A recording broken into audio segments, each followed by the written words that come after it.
Olá, boa tarde, amigos telespectadores da TV Cultura Litoral. Começa agora uma nova edição do Opinião Litoral. E nesta terça-feira, 21 de janeiro, recebendo com muito prazer o colega jornalista, produtor musical Regis Tadeu e também o advogado Roberto Mohamed Amin Júnior, que é o nosso comentarista, o comentarista do Opinião. E, evidentemente, nós vamos começar o programa de hoje, senhores, já falando do tema de ontem, que centralizou as atenções mundiais, a posse do novo presidente americano Donald Trump em Washington no dia de ontem. Vamos ver o VT da Rede a respeito da posse de Donald Trump, por favor. O chamado dia da inauguração começou cedo para Donald Trump. Às 10 da manhã, ele chegou à igreja de St. John, onde os novos presidentes seguem o rito de assistir a uma missa desde 1809. Depois, Trump foi à Casa Branca, a residência oficial norte-americana.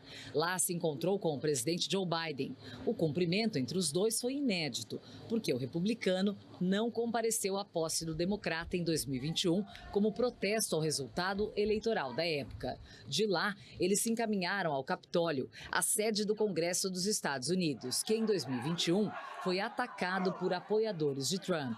5 pessoas morreram na ocasião.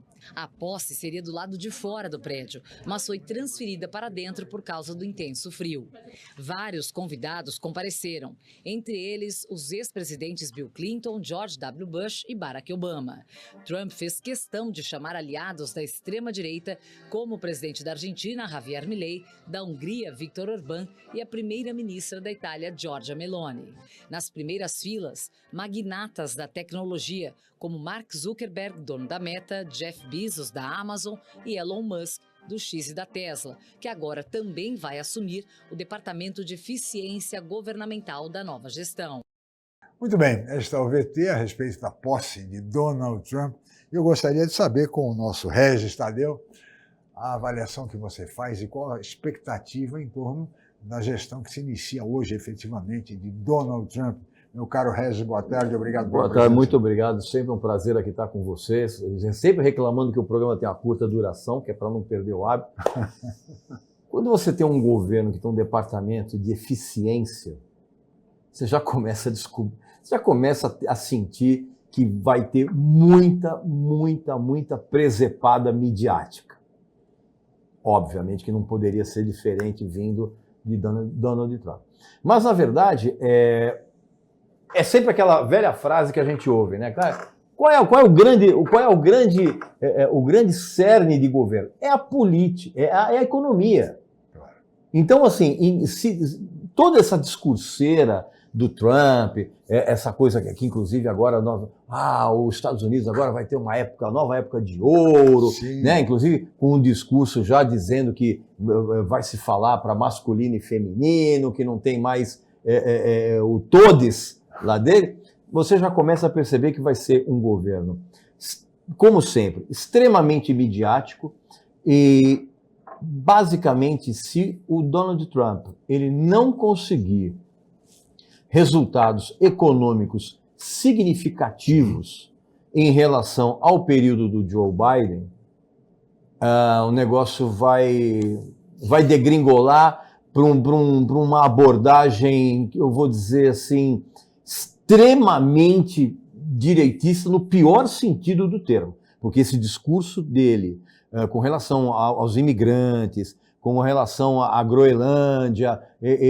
isso aí isso tudo é fumaça ninja, porque o que vai realmente sustentar o governo são os resultados econômicos, e o mundo não está numa situação muito boa economicamente para os Estados Unidos, até pela própria preponderância da China hoje no mercado mundial, que é absolutamente inabalável, na minha opinião.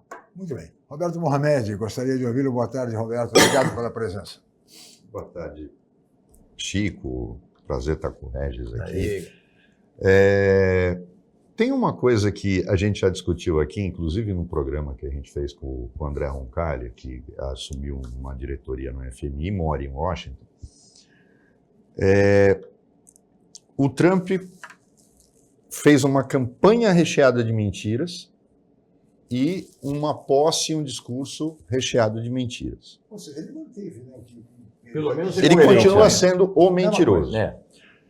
O que ele vai fazer? Quando ele fala de deportação em massa, ele vai ter números para trabalhar. Ele vai deportar todo mundo que está preso. Sim. Essa é a primeira medida dele. 250 mil.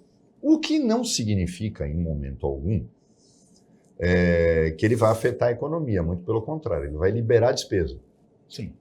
Então aí, ele está fazendo o básico. Todos os outros clandestinos, todos os outros ilegais nos Estados Unidos podem ficar absolutamente tranquilos. Não são 250 mil, Chico. 250 mil é o total de ilegais que ele disse que ia deportar. Ele vai deportar, entre os que estão presos hoje, um número aproximado de 15 mil. Tá. Então ele vai ter o número do primeiro ano dele, mandei 15 mil embora. Porque ele não vai deportar mais ninguém. Ele vai, sim, ter mais rigor na entrada. Mas por que ele não vai deportar? Por um motivo muito simples. O americano não se sujeita a determinados empregos e ao contrário do que os bolsonaristas, do que os Paulo Guedes da vida falam, o trabalho nos Estados Unidos é extremamente regulamentado. Regulamentado. No Brasil, por exemplo, você tem um dono de um jornal, você pode contratar quem você quiser para escrever no seu jornal, Sim. ainda mais depois que a obrigatoriedade do diploma foi para o espaço agora, e você paga o que você quiser, mesmo que você pague abaixo do piso, você registra só como colaborador e tal. Lá Que é a não. pejotização, né? O sindicato fecha o jornal se fizer isso. O sindicato de jornalistas nos Estados Unidos. Como acontece com os roteiristas, todo mundo soube da greve, os seriados pararam, os atores foram solidários. Os americanos são extremamente regulamentados na questão do trabalho. Tanto por leis federais quanto leis estaduais, que os estados têm autonomia, e a gente já cansou de discutir isso aqui. Então, esses empregos que o americano não quer e que o estrangeiro legal não precisa, porque ele é legal, ele pode Sim. trabalhar onde ele quiser. Por exemplo, lá não tem revalida. Se você tiver um diploma de medicina válido, você pede o registro, eles adotam o certo. Nós somos corporativistas para essa cambada que mama no Conselho Federal de Medicina há anos, que é um bando de vagabundos sem vergonhas, porque o cara que trabalha mesmo não tem tempo para ser diretor. Então, todos esses conselhos e tal, é o cara que não quer trabalhar, é o cara que quer fazer carreira política, né, e ganhar dinheiro e tal. Isso é uma fortuna que eles arrecadam. Mas o revalida é um escândalo. Por quê? Era o Conselho Federal de Educação que teria que dizer: eu reconheço a Faculdade de Medicina de Buenos Aires. Portanto, quem é formado lá pode exercer a medicina no Brasil. Eu tenho que reconhecer o curso, não me interessa fazer uma prova com o cara. Sim. Porque se eu fizer o revalida, 80% dos formandos de faculdades brasileiras não passam e não podem exercer a medicina. Que é o que acontece, por exemplo, no exame da OAB. Exato. Então, é muito simples. É muito simples, é para resolver. Mas lá é completamente diferente. Então, o que acontece? Quem é que trabalha em mina de carvão? Quem é que trabalha na extração de xisto? Quem é babá? Bom, né? Mas babá até o americano faz, aquela coisa ocasional ele faz, não a Muito contratada. ocasional, hein? Mas o americano trabalha em lanchonete, é cultural deles, coisas assim. Mas o trabalho de limpeza de escritórios, limpeza de casas, porque eles não têm empregadas, é muito caro. Isso é uma cultura nossa. Casa Grande Senzala do Freire dizia isso de forma bem clara. Eles não têm essa cultura, por isso que toda casa americana tem tudo que é eletrodoméstico possível e imaginável, porque eles fazem a limpeza de casa, o café, servem a mesa, arrumam a mesa, fazem um jantar. É cultural deles, eles não se incomodam com isso. Para o brasileiro isso é, não, eu sou rico, eu não posso fazer isso. Então, quando você tem, o cara chega lá e fala, vou mandar 250 mil embora. Ele arrebenta a economia americana. Porque vai faltar babá, as minas de carvão vão fechar, não vai ter ninguém para fazer a fratura do xisto betuminoso, que ele já disse que vai voltar a fazer com tudo. E no primeiro mandato dele, se você for ver bem, ele também fez o que ele fez ontem. Os decretos suspendendo tudo que o Biden também fez o contrário assim que assumiu. Só que os estados americanos, a maior parte dos estados americanos, que não são aqueles estados daqueles centros easy top dos Os Estados rednecks, Unidos, eles bloquearam com leis internas, mantendo as restrições ambientais, proibindo a extração do xisto, que na verdade é a quebradeira do xisto para produzir combustível. Então, tudo isso que vai ser controlado pelos governadores que ele não tem, mas numa situação diferente do que aconteceu há 8 anos atrás. Agora, ele tem maioria nas 2 casas. E aí é que vem o grande perigo. Ele dominou o Partido Republicano, que ele não tinha o controle do Partido Republicano há 8 anos atrás. E agora ele tem. O partido está prostrado diante dele. E quando você tem um governante com isso, com o controle do Congresso americano, que tem um papel de poder moderador, não é só legislativo, o Congresso americano tem muito poder, ele derruba um presidente, ele imobiliza um presidente se ele quiser. É a democracia que a gente foi a primeira democracia republicana do mundo e que criou um sistema de peso e contrapeso para evitar um ditador. Só que agora, a possibilidade de um cara, e a gente vai falar no próximo bloco do discurso dele, que para mim, inclusive a patada que ele deu na Repórter Brasileira, mostrou o nível do Trump, mas fica um recado claro. O macaquinho bolsonarista brasileiro, que acha lindo, né? Por exemplo, como aquele ignorante do Eduardo Bolsonaro, que está lá, usa boné, vai lá, beija a mão dele. E foi barrado. E foi barrado junto porque com a... não foi convidado, o convite era para ir no estádio ver ele falar antes da posse. Era tudo mentira, mas bolsonarista vive de ilusão. O Lula não quis ir. O Lula não quis ir. E está muito certo. Porque um presidente que fala o que ele falou, e a gente vai ver no segundo bloco, uma repórter brasileira que foi extremamente educada e é uma repórter muito preparada, ela é do Globo, do jornal O Globo, ele fez escárnio. E ele não faz escárnio só do Brasil ou da América Latina. Ele faz escárnio da Europa. O mundo inteiro. O mundo inteiro. Ele é um cara insano, mas a falta de respeito dele para o resto do mundo me faz perguntar como é que pode um brasileiro, seja lá qual a posição ideológica dele, como é que pode um brasileiro endeusar um cara que diz que você, brasileiro, que o endeusa, é lixo? O episódio do Canadá, por exemplo, foi um negócio... Mas o americano acha que eles são lixo também. Não, mas assim... Decisão de envio de tropas. Vou renomear o Golfo do México. Isso para mim, é puro jogo de cena marqueteiro. Tipo assim, o cara acabou de chegar na casa nova dele e falou assim, pessoal, as regras agora mudaram. Mas, na verdade, as regras mudam, que é para continuar a mesma coisa. O Regis, o que não muda é o intervalo. Tem que chamar. Mas de novo isso. Vamos para o intervalo, voltamos já com a opinião.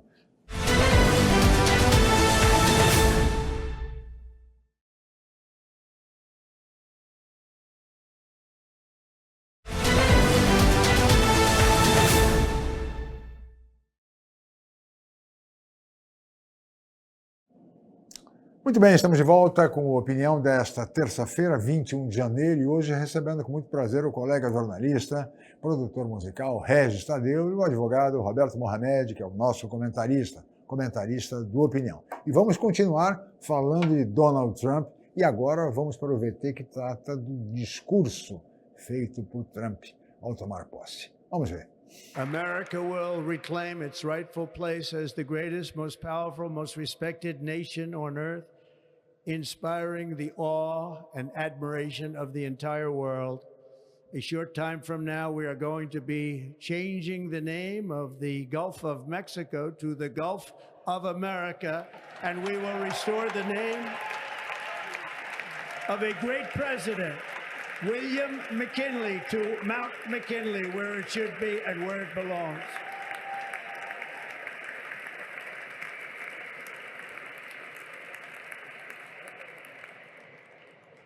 President McKinley made our country very rich through tariffs and through talent.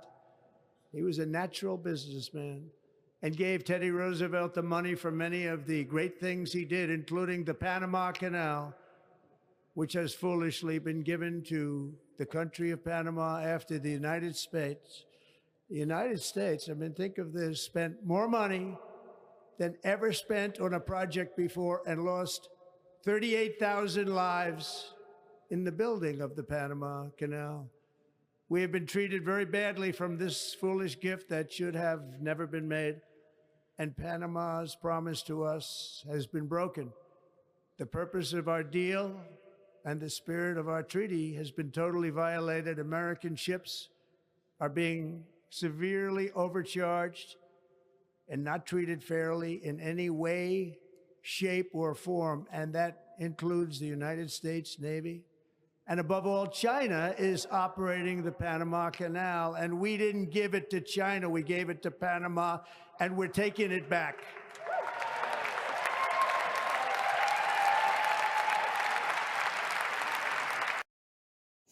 Pois é, um dos trechos do discurso onde ele diz que vai tomar de volta o canal do Panamá. Olha, a gente tem que recuperar a história. Na década de 70, o canal do Panamá foi devolvido ao Panamá. E veja bem a expressão que eu estou usando, devolvido. A história começa no seguinte: aquilo pertencia à Colômbia, a França tentou construir e faliu, as duas empresas francesas faliram, e os Estados Unidos, que quiseram pegar a obra, sentiram na Colômbia uma resistência ao lucro que eles queriam ter.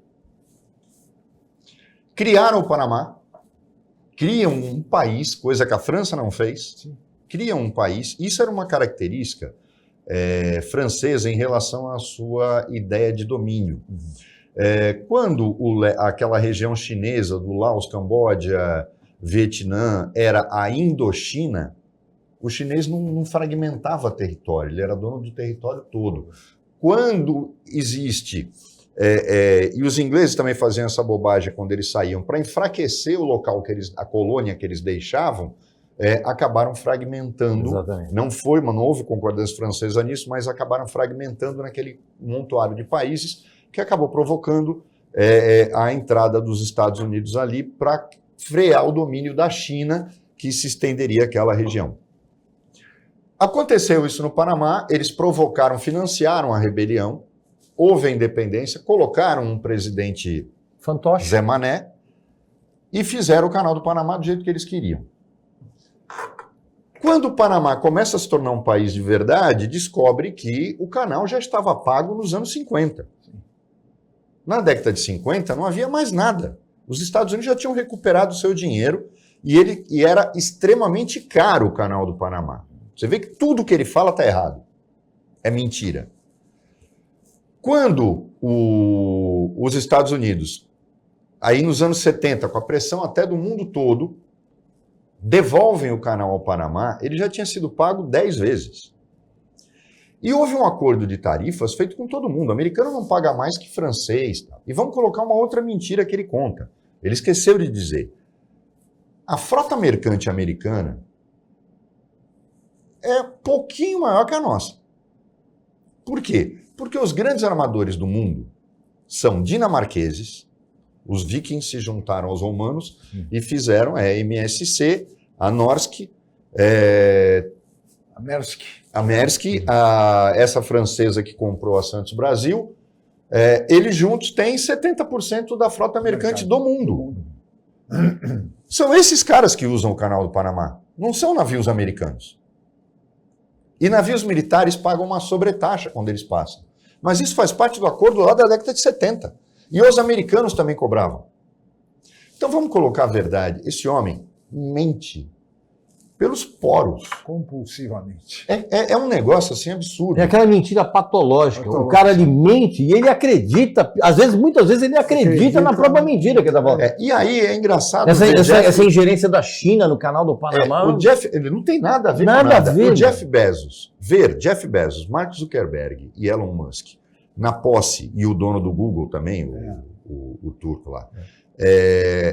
Ver esses caras aplaudindo o cara, olhando para o futuro, quando na verdade o Trump quer a volta do passado. Quando ele cita ele esqueceu de citar o Monroe, que criou a doutrina Monroe. O que era? A América para os americanos. Ou seja, a América Latina é nossa. Se a gente quiser transformar ela em lixão e jogar só o nosso lixo lá, o problema é nosso. A América é nossa. E foi o que ele disse depois para a repórter, eu pedi até para a produção tentar achar o discurso do Globo, quando ele falou, nós não precisamos de vocês que precisam da gente.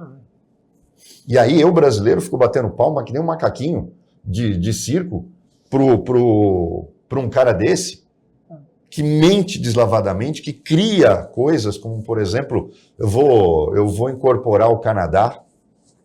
Por que ele não devolve o que ele roubou do México?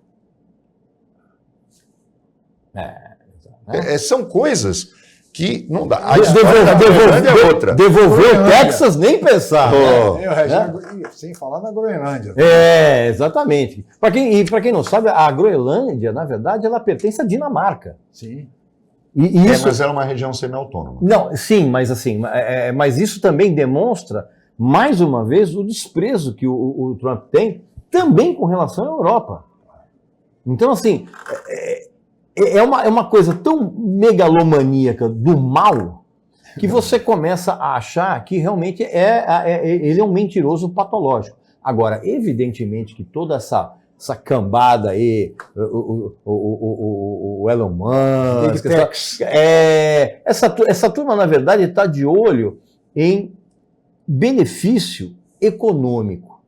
Porque hoje, inclusive, você tem a legislação americana, inclusive, é bem emblemático o que aconteceu com o TikTok. Né? O TikTok, na verdade, não sei se você sabe disso, o TikTok, foi criada uma legislação ali meio mandrake para fazer com que o TikTok, que é uma empresa chinesa, seja americana. Então, assim, você quer continuar aqui, você tem que ser vendido para um conglomerado americano. Caso contrário, inclusive, surgiu até a notícia que o Trump está conversando com uma outra empresa chinesa para trazer um equivalente. A questão toda é aquilo que a gente falou no programa. Enquanto o governo Trump não demonstrar um resultado econômico eficiente, e não só internamente, mas também no comércio externo, tanto que olha a quantidade de vezes que o Trump citou a China. Veja a maneira como o Trump tenta resgatar aquela empáfia americana que foi absolutamente dizimada comercialmente por conta da predominância chinesa no mercado mundial. Então, assim, o Trump tem muitos inimigos imaginários e alguns reais, e se ele não traduzir isso numa vitória econômica substancial, a possibilidade... Ele vai ter problemas, até porque a população tem um limite de paciência. Né? Muito. No Brasil são famosos 100 dias. Sim, né? muito pequeno, diga-se. Ainda mais agora, né? Pois é, porque a situação lá também realmente não anda boa, e ele fez muitas promessas, muitas bravatas, verdadeiros balões de ensaio. Sim, fumaça ninja. Fumaça ninja. Como o cara joga a bombinha. Inclusive determinando o envio de tropas já para a fronteira, ou seja, sabe, é um completo delírio. Mas, na verdade, ele tem uma obsessão. O Trump é aquele cara, mas olhem só a coincidência. A obsessão do Lula pelo petróleo é muito parecida com a obsessão que o Trump tem pelo petróleo. Alguém disse, o problema do Trump é que ele é que nem o Bolsonaro. Né? Alguém fala uma coisa para ele, se ele confia no cara, então aquilo é verdade absoluta. Bolsonaro não disse que a vacina da Covid causava AIDS, causava autismo e tal. Disseram para ele que essa história toda de aquecimento global é uma balela, quer dizer, ele não vê jornal, e principalmente que os Estados Unidos têm que parar de importar petróleo. E os Estados Unidos não importam petróleo necessariamente porque precisam deles, precisam aumentar a qualidade do petróleo deles. O petróleo na América, e olhem só como é curioso, excetuando o petróleo do território venezuelano e aquele que está na Guiana, que descobriram agora, todo o petróleo no continente americano, porque tem no México também, o México também tem petróleo, ele é muito grosso. Precisa de blend. Ou seja, eu tenho que pegar petróleo fino para misturar com ele para poder fazer o refino a um custo menor. E é isso que os Estados Unidos fazem. Eles eles importam petróleo fino da Arábia Saudita e da Venezuela para poder misturar com o deles, que tem uma densidade maior. Como se fosse um solvente. Né? Acontece o seguinte, qual é o maior produtor, depois, os dois polos maiores de produção de petróleo nos Estados Unidos estão no Alasca, e o Alasca foi comprado por isso, sem que os russos soubessem que tinha petróleo lá. Mas era uma coisa só de pensar, porque onde a Rússia produz petróleo? Na Sibéria, que está do lado. Para quem não sabe, a Rússia invade os Estados Unidos por mar de canoa, porque entre o Alasca, o Estreito de Bering, inclusive, dá para ir de carro, só caminhão de soldado, porque ele fica congelado. Não há, se não me engano, são 4 meses por ano em que ele está congelado e passa caminhão, tanque, o que E é uma quiser distância ali. significativamente E pequena. fica ainda. ali um controle, uma base americana pesada no Alasca. Mas, olha, se o Alasca tem petróleo, entre o Alasca e os Estados Unidos, que ele é um estado não contínuo, é território não contínuo, se você observar, fica uma boa parte do Canadá que é inexplorada, que é a parte de gelo do Canadá. Que é o norte. Né? E todo mundo sabe que ali tem muito petróleo. E o Canadá, por ser um país extremamente... ele é um dos que mais pressionam pelo cumprimento do Tratado de Paris.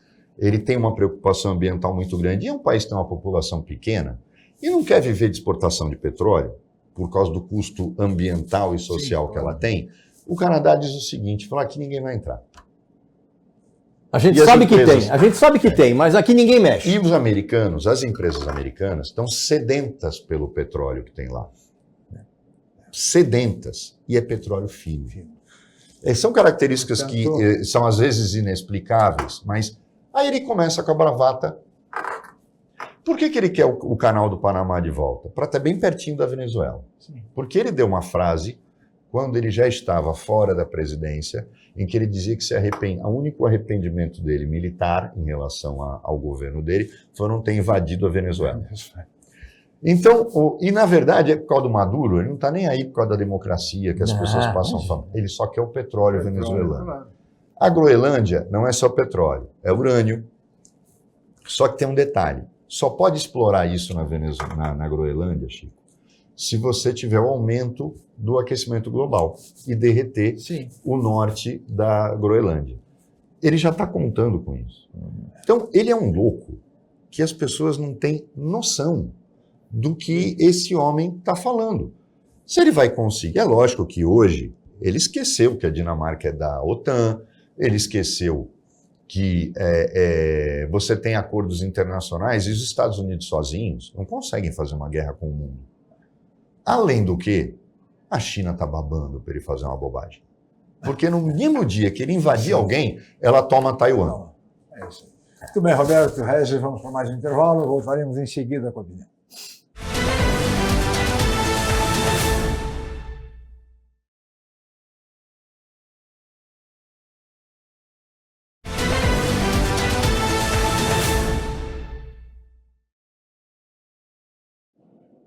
Muito bem, de volta com a opinião e hoje recebendo com muito prazer o colega jornalista Regis Tadeu, que é produtor musical, e o nosso comentarista Roberto Mohamed. E agora nós vamos ver mais um VT, e prestem atenção nesse VT que uma colega jornalista do Globo perguntando para Donald Trump a respeito das relações com o Brasil e a grosseria consequente do presidente americano. O senhor falou com o presidente Xi sobre a guerra na Ucrânia. A China e o Brasil juntos têm uma proposta para trazer a Rússia e a Ucrânia para conversar. Por mim, tudo bem, eu acho ótimo, estou pronto. E quanto que você vai conversar com parceiros brasileiros? Eu acho que o Brasil está envolvido? Eu não sabia. Você é brasileira? Sim. Ah, ok. Então é por isso que eles estão envolvidos, eu acho. Quando o senhor vai falar com o presidente brasileiro? Como o senhor vê a relação com a América Latina e o Brasil? Excelente, deve ser excelente. Eles precisam de nós. Muito mais do que nós precisamos deles. Aliás, nós não precisamos deles, todos precisam de nós. Aí está. Estilo Donald Trump, Roberto. Não, sabe o que parece? Não fala de brincadeira, sabe o que parece isso? Parece um esquete do Hermes e Renato. Lembra daquele programa do Hermes e Renato? Parece isso, cara. Porque, primeiro, ele passa também um atestado de estupidez, assim, dele desconhecer basicamente que existem algumas propostas de tratados de paz em que o Brasil está envolvido, e está envolvido mesmo, não interessa a que ponto isso vai funcionar como jogo de cena, mas está envolvido. Então, assim, ele demonstra não só um desconhecimento e também um grande desprezo pela América Latina e, principalmente, quando ele fala que todos precisam dos Estados Unidos. Volta aquele umbiguismo. Exatamente. A retomada do umbiguismo, e isso não costuma acabar bem, hein? Mas é uma questão muito peculiar, né? E que vem dessa origem de viverem em bolha. Eu vou pedir até para a produção ver se acha uma foto do Eduardo Bolsonaro, do clã Bolsonaro, na porta, porque eles foram barrados, eles não entraram, ele não foi convidado nenhuma para a posse do Trump. Mas como é que alguém pode idolatrar um cara que tem desprezo pela sua nacionalidade? A falta de respeito dele com a repórter, e aí não, ele não respeita nem repórteres americanos, norte-americanos, imagina então se ele vai respeitar uma brasileira. Mas o Donald Trump, quando ele fala para a repórter, então é por isso que está envolvido, né? Porque ela é brasileira. Tipo, isso é viagem da sua cabeça. Você nota o nível da assessoria do Donald Trump. Esta proposta de paz na Ucrânia, que é, na verdade, uma proposta até parecida com a que ele quer. Ele vai forçar, porque o Brasil e China querem o seguinte. Isso não foi uma proposta feita no boteco com os dois tomando cerveja. Não, claro que não. Xi Jinping e Lula, com o Putin, que não assinou o pedido porque é ele que está na guerra, falou o seguinte: a Ucrânia concorda em ceder os territórios que já foram conquistados, que estão sendo controlados pela Rússia, e a Rússia retira as tropas imediatamente e cessam as hostilidades. E a Ucrânia não aceita essa proposta, não quer nem discutir. Só que esta proposta foi formalizada, não foi num clube num boteco da esquina, foi formalizada no encontro do G20, em que o Biden estava. Os Estados Unidos não apoiaram a ideia por conta... Os democratas têm aquela coisa de não, nós não aceitamos isso. A cessão territorial. O Putin tem que sair tudo. Inclusive, aí eles botam ainda o negócio por não sair. A azeitona da empada é que eles querem que ele saia da Crimeia, que ele já anexou há mais de uma década.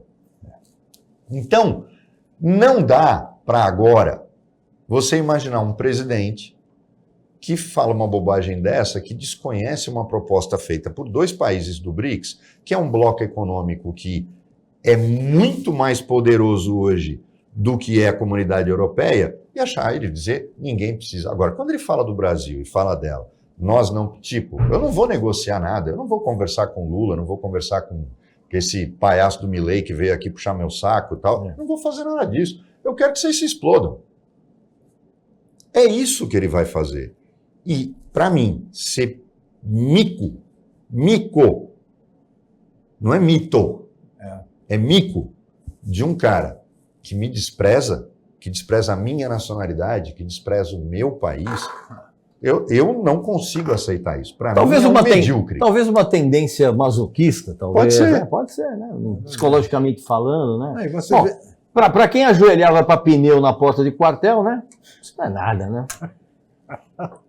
Você veja que, inclusive, o Donald Trump agora vai tratar os cartéis mexicanos como terroristas.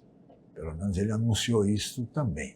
Ou seja, esse espírito bélico do Trump agora vai se voltar também contra o México. Isso não, historicamente falando, não lembra. O Roberto citou muito bem o lance da bolha.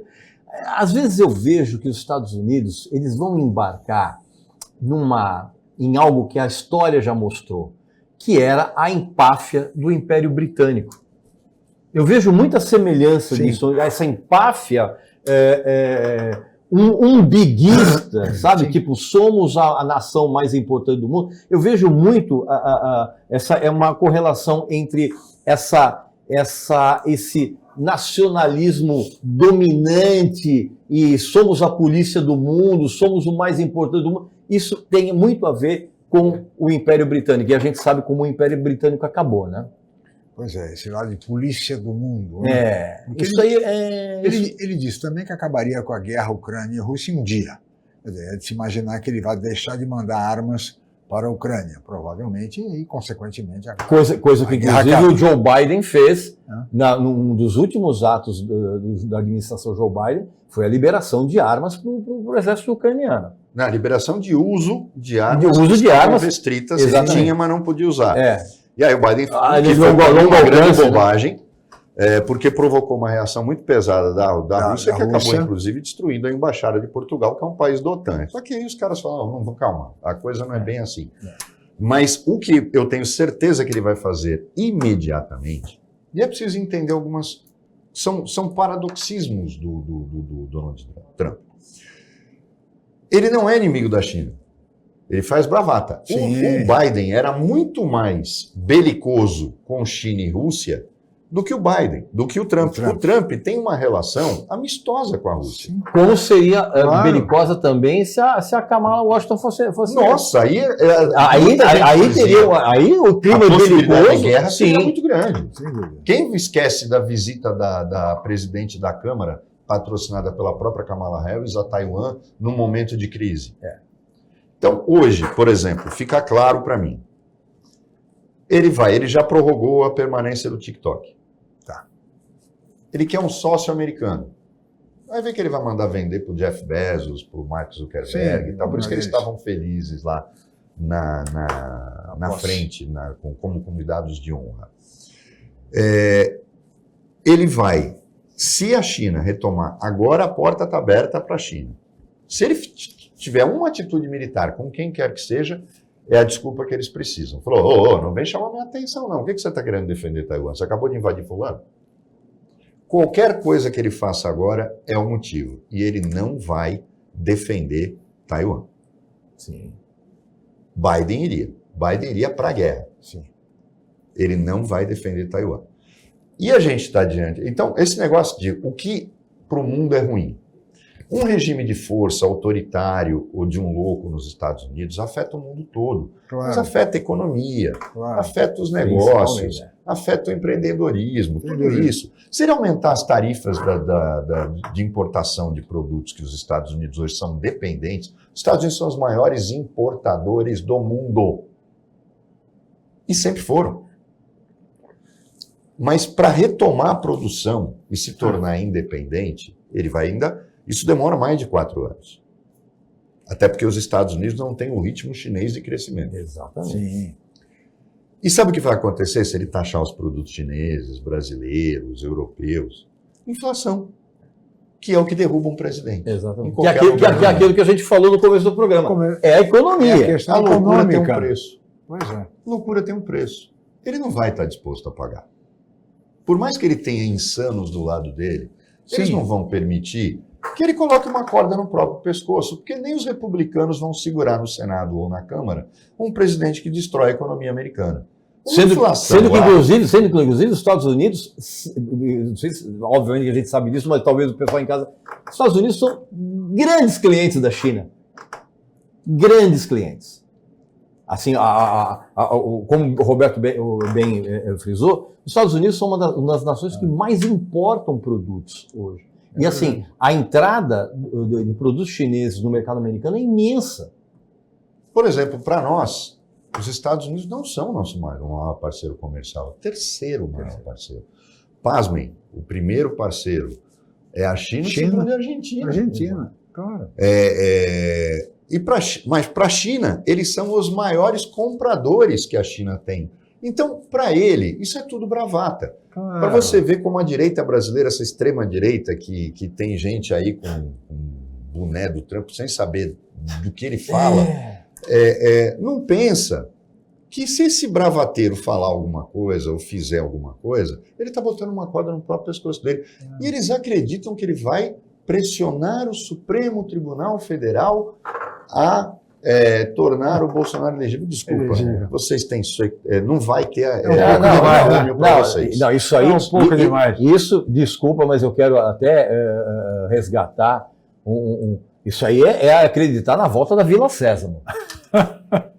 É mais fácil o Vila Sésamo voltar do que mesmo. que acontecer isso. Do que acontecer. Muito bem, Regis. Vamos para mais intervalo. De novo De isso? novo. E agora, e vamos para o último bloco do programa, viu, Regis? Voltamos já.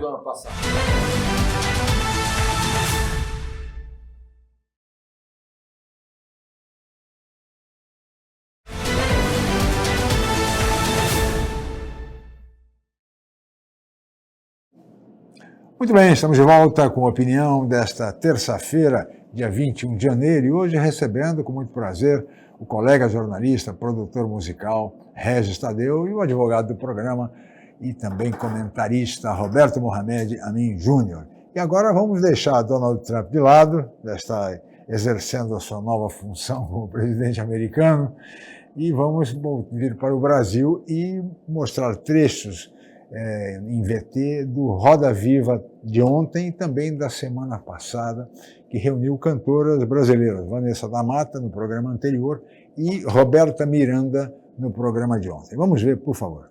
Nos anos 70, a música MPB que você representa vendia muito, era o mainstream da indústria fonográfica. Nos anos 1980, o rock era o mainstream da indústria fonográfica brasileira. Quando a gente começou a nivelar o público por baixo, achar que ele só compreende letra chiclete, letra fácil, sintetizador e coisa assim. Isso tudo é forjado, né? Por um esquema de um mercado extremamente comercial. É forjado. Então, para você ver, o Chico, Elis competia com o Iê, Roberto, né? O Legião Urbana fazia música de 10 minutos e tocava no rádio. Tocava. Isso é totalmente forjado. Hoje em dia é muito comum essa querer diferenciar. Eu estou sentindo cada vez mais isso com os jovens, essa diferenciação, essa busca da própria identidade musical num mercado que tenta o tempo todo te aproximar do outro, o que fez sucesso. Então, olha, vamos fazer... Sempre foi assim. Esse ano, depois dos anos 80, esse ano vai ser de pagode. Antes era de rock and roll. O próximo ano vai ser de axé. O outro ano, e aí esse ano se estendia, já eram 7, né? O outro ano vai ser de não sei o quê, volta o pagode, aí vem o sertanejo. Esse ano, eu acho que os mercados são tão... Muito bem, está um trecho do Roda Viva com a cantora, a compositora Vanessa da Mata. Regis Tadeu, você é um especialista na matéria, produtor musical, colega jornalista, por favor. Meu Deus do céu. Cara, não é só o Donald Trump falando bobagem. Ô, Vanessa, não fala essas besteiras, pelo amor de Deus. Pelo amor de Deus. Primeiro, não é mercado que determina, não é as gravadoras, não é os selos que determina o que o mercado vai ouvir, é o mercado que determina isso. Você não lança, eu já falei isso aqui, você não lança um produto à toa, você faz uma pesquisa de mercado antes.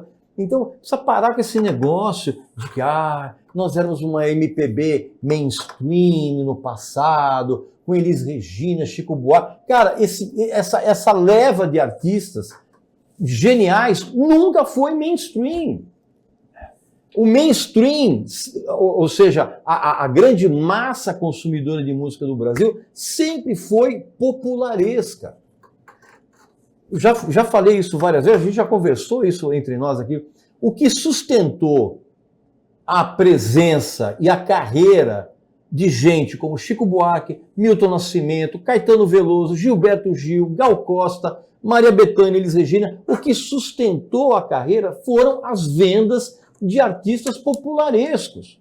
Porque nenhum desses grandes nomes, inclusive a senhora, a Vanessa da Mata, vocês nunca foram vendedoras de discos.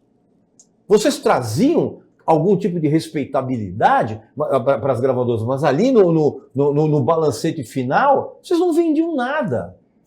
Então, assim, não vem com esse negócio de o pessoal fica empurrando para as pessoas, primeiro, hoje vai ser o ano do pagode, hoje vai ser o... Cara, isso não existe. Isso aí, na verdade, só existe na cabeça de gente que se acha artista de elite.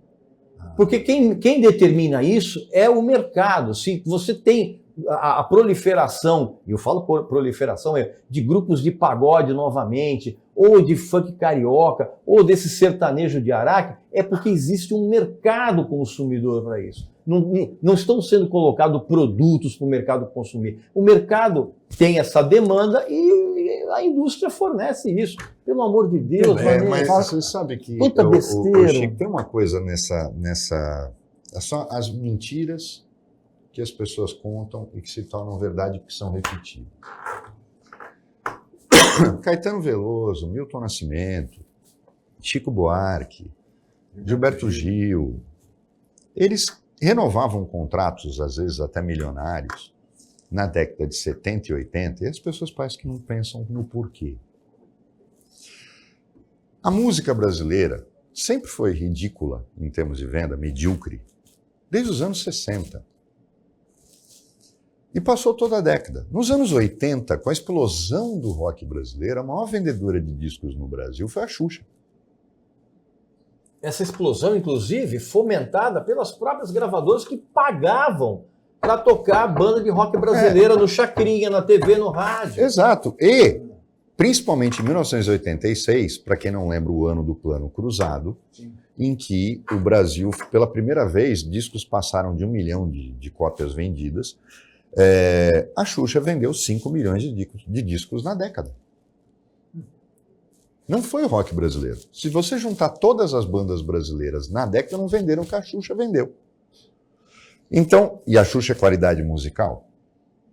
Então vamos colocar... Aí você ouve uma pessoa dessa falando, o Clube da Esquina inteiro, ao longo de sua trajetória, a partir do momento que Milton defende Travessia no Festival Internacional da Canção, e aí você soma Beto Guedes, Toninho Horta, Lô Borges, Flávio Venturini, o Som Imaginário e todo o pessoal que veio dele, Tavito. Se você juntar todos eles, durante toda a sua carreira, eles não venderam o que a Xuxa vendeu. E se a Anitta não tivesse surgido após o advento da música digital, ainda fosse na época de disco, a Anitta teria ultrapassado a Xuxa. E vendido de um disco dela, o que esses caras venderam a vida inteira. Você sabe por que eles ganhavam dinheiro? As gravadoras pagavam para ter esses caras na sua prateleira, porque para cada disco do Caetano que era vendido, a gravadora podia lançar 50 discos, porque senão sem a incidência do ICMS diferenciado, estrangeiros. Então, para que a gente pudesse, por exemplo, nos anos 80, final dos 70 e início dos anos 80, ter a trilha sonora dos embalos de sábado à noite, Saturday Night Fever, era preciso pegar um Chico, um Caetano, trazer para a gravadora e falar, olha, eu preciso importar esse disco aqui.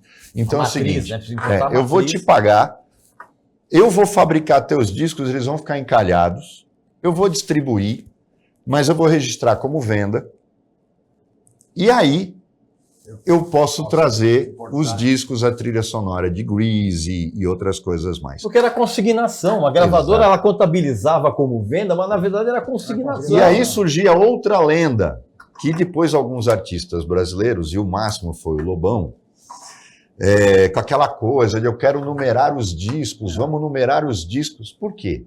Chegou ao conhecimento deles num determinado momento que as gravadoras inflavam as vendas deles para poderem ter este tratamento diferenciado de ICMS num número maior de discos estrangeiros e poder trazer. Mas não era o que o disco vendia. A gravadora pagava os artistas brasileiros com base nos números reais. Eu não estou defendendo gravadora, mas era isso que acontecia. Por que elas inflavam?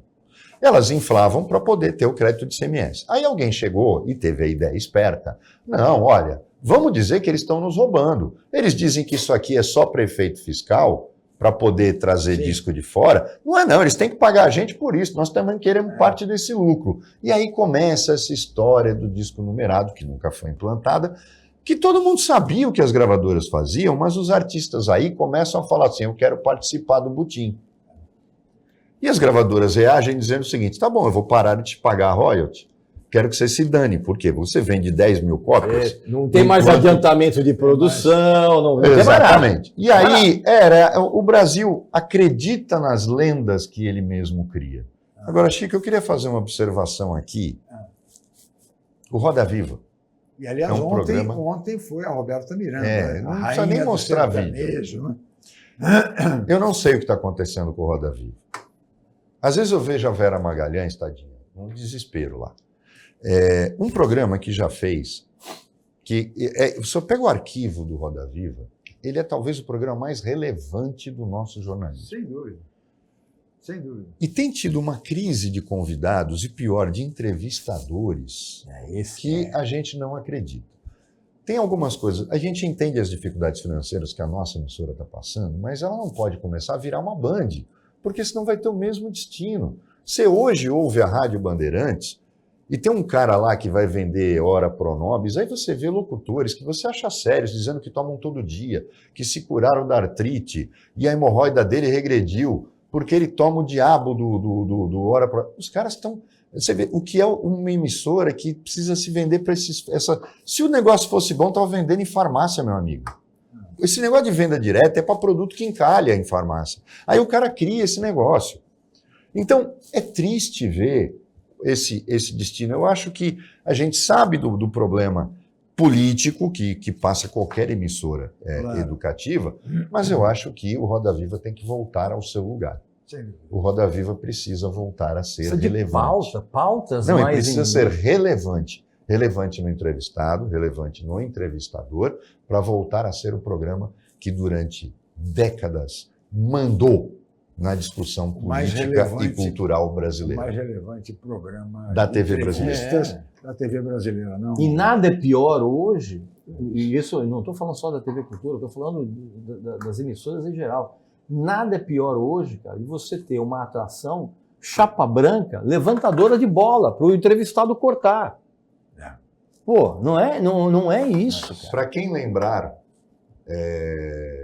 Maluf no Roda Viva. Leonel Brizola. Quércia levantando e querendo bater o entrevistador, chamando ele de... Que era um jornalista do Estado de São Paulo. Caluniador. E Suzuki discutindo com o Maluf por causa da lei antifumo. Cigarro, fumar no avião. Então, é a história desse programa. Eu acho que você tem... Isso é uma coisa que criticam a Globo, mas o que fez a Globo? Criou um canal de reprise chamado Viva. E que é um campeão de audiência. O debate agora, a cadeirada da Atena, foi exatamente o debate promovido pela TV Cultura. Muito bem, senhores. Meu caro Regis. Acabou o programa? Acabou, chegamos ao final. Não é possível um negócio desse. Mas desde já você fica convidado para outra participação. Esse relógio está errado, meu. Está errado esse relógio. Não é possível. Enfim, chegamos ao fim. Muito obrigado, meu caro Regis Tadeu. Muito obrigado, Roberto Mohamed. E especialmente a você, amigo telespectador, pela audiência qualificada de sempre. Estaremos de volta amanhã em mais uma edição. Muito obrigado e até lá.